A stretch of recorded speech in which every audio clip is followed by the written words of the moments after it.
Hello student, आप सभी लोगों के हमारे YouTube channel Rathore study point में बहुत बहुत स्वागत है। हम लोग साइंस के मॉडल पेपर सेट 1 लेकर आ चुके हैं। 14 तारीख से 20 तारीख के पेपर में यही आएगा। मॉडल पेपर 5 मॉडल सेट करवाए जाएंगे, जिसका पहला सेट है। तो चलिए करते हैं शुरू। अगर चैनल पर आए हैं पहली बार तो चैनल को कर लेना सब्सक्राइब।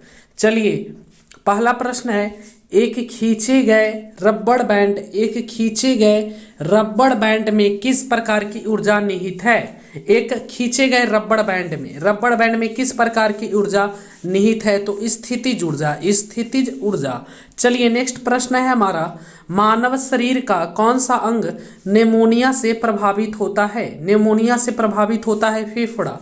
आपको पता होगा, जिनको निमोनिया होता है तो उनका कौन सा प्रभावित होता है शरीर, कौन सा अंग प्रभावित होता है, शरीर का कौन सा अंग प्रभावित होता है? तो ये फेफड़ा होता है, याद रखिएगा। थर्ड नंबर प्रश्न है, प्रकारा रेडियो तरंग तथा एक्स किरणें किस प्रकार की तरंग होती है? तो ये होती है विद्युत चुंबकीय, याद रखिएगा, विद्युत चुंबकीय। चलिए, नेक्स्ट प्रश्न है, 4 नंबर प्रश्न है हमारा, जब एक चल वस्तु की गति दोगुनी की जाती है तो उसकी गतिज ऊर्जा। जब एक चल वस्तु की गति दोगुनी की जाती है तो उसकी गतिज ऊर्जा क्या होगी? तो उसकी गतिज ऊर्जा चौगुनी बढ़ जाती है। चलिए, 5 नंबर प्रश्न है,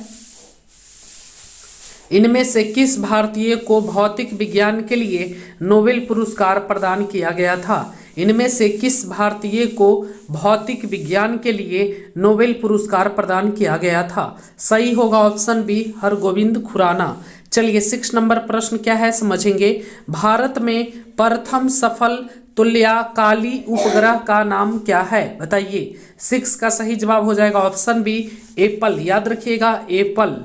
चलिए, नेक्स्ट प्रश्न की ओर बढ़ते हैं। नेक्स्ट है हमारा, सार्वत्रिक रक्तदाता समूह कौन सा है? सार्वत्रिक रक्तदाता समूह कौन सा है? सही होगा ऑप्शन डी, याद रखिएगा। चलिए, नेक्स्ट प्रश्न है 8 नंबर,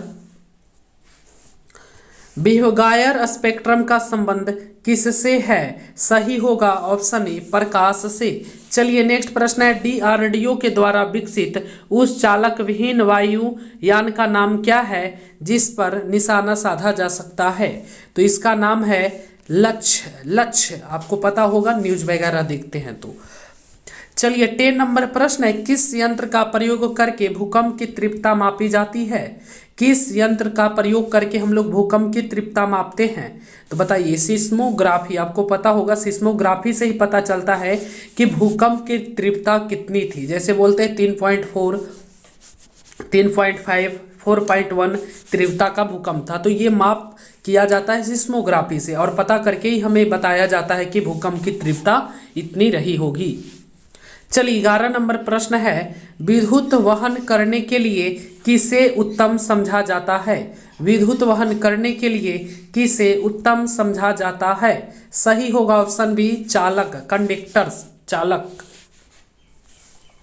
12 नंबर प्रश्न है, पाचन होने पर प्रोटीन में परिवर्तित हो जाता है। पाचन होने पर प्रोटीन में परिवर्तित हो जाता है। सही होगा ऑप्शन सी, अमीनो अम्ल।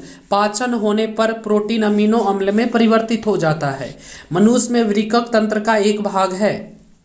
मनुष्य में वृक्क तंत्र का एक भाग है। सही हो जाएगा ऑप्शन सी, उत्सर्जन के लिए। चलिए, नेक्स्ट प्रश्न है, 14 नंबर प्रश्न है, मानव शरीर में श्वसन वर्णक है हीमोग्लोबिन, याद रखिएगा। चलिए, कॉलीफॉर्म क्या है? कॉलीफॉर्म क्या है? सही होगा, जीवाणुओं का समूह, याद रखिएगा। चलिए, पावर रोटी या इडली के लिए गूंथे आटे के फूलने का कारण है। पावर रोटी तथा इडली के गूंथे आटे के फूलने का कारण है। सही होगा, इष्ट कोशिकाओं में वृद्धि। 17 नंबर प्रश्न है, कौन सी ग्रंथि इंसुलिन स्रावित करती है? कौन सी ग्रंथि इंसुलिन स्रावित करती है? सही हो जाएगा अग्नाशय, याद रखिएगा, अग्नाशय। चलिए, नेक्स्ट प्रश्न है, मांसपेशियों। मांसपेशियों में किस द्रव को एकत्रित होने से थकावट आती है? सही हो जाएगा लैक्टिक अम्ल। चलिए, एक बैक्टीरिया में क्रोमोसोम की संख्या कितनी होती है? एक बैक्टीरिया में क्रोमोसोम की संख्या कितनी होती है? सही होगा 1, याद रखिएगा। चलिए नेक्स्ट प्रश्न है,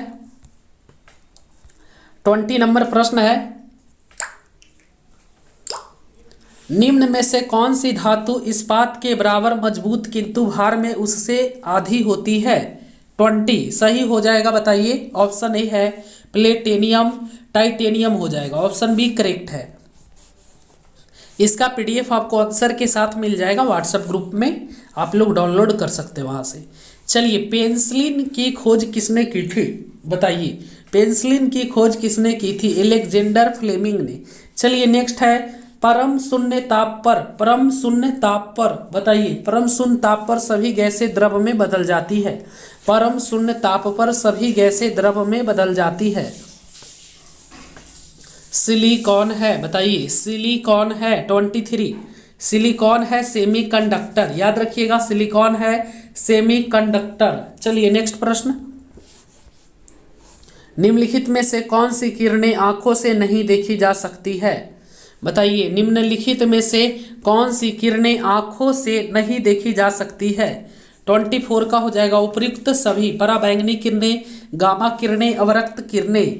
चलिए नेक्स्ट है, आंधी के आगमन के पूर्व, आंधी के आगमन के पूर्व बैरोमीटर में पारे का स्तर, आंधी के आगमन के पूर्व बैरोमीटर में पारे का स्तर क्या होता है? बताइए। तो सही हो जाएगा ऑप्शन ए, समान स्तर से नीचे जाएगा। चलिए नेक्स्ट है, मानव शरीर की सबसे बड़ी ग्रंथि है 26, मानव शरीर की सबसे बड़ी ग्रंथि है लीवर, याद रखिएगा। 27 नंबर प्रश्न है हमारा, वायुमंडल में सर्वाधिक कौन सी गैस है? वायुमंडल में सर्वाधिक कौन सी गैस है? नाइट्रोजन, याद रखिएगा, नाइट्रोजन। चलिए 28 है, निम्न में से अवक्षय तरंगे कौन है? निम्न में से अवक्षय तरंगे कौन है? 20 षड्ज से ऊपर। चलिए नेक्स्ट है, दूध की शुद्धता किससे मापी जाती है? दूध की शुद्धता किससे मापी जाती है? सही हो जाएगा ऑप्शन ए, लैक्टोमीटर। चलिए नेक्स्ट प्रश्न है, ऊष्मा के स्थानांतरण का कारण क्या है? ऊष्मा के स्थानांतरण का कारण क्या है? सही हो जाएगा ऑप्शन सी, तापांतरण। हम लोगों ने top 30 question practice set model set 1 में कर लिया है, मॉडल सेट 2 जल्द आ जाएगा। जय हिंद, जय भारत।